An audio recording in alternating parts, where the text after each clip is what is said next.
приехаме. Джак, потиси като кон. Успокой се, ще се справя. Гейл, ела насам. Гил, искам да ми покажеш сила. Покажи ми как звучи истинска оферта. Аз ще оценя високо, защото съм млад и чувам добре. Невъзможно е без да видим книгата.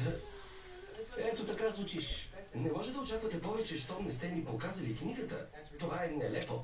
Знаеш ли с кого говориш? Аз съм Арон Уайсбъргър. Забравя това име.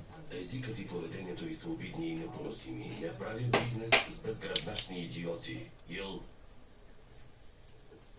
Не, чакайте!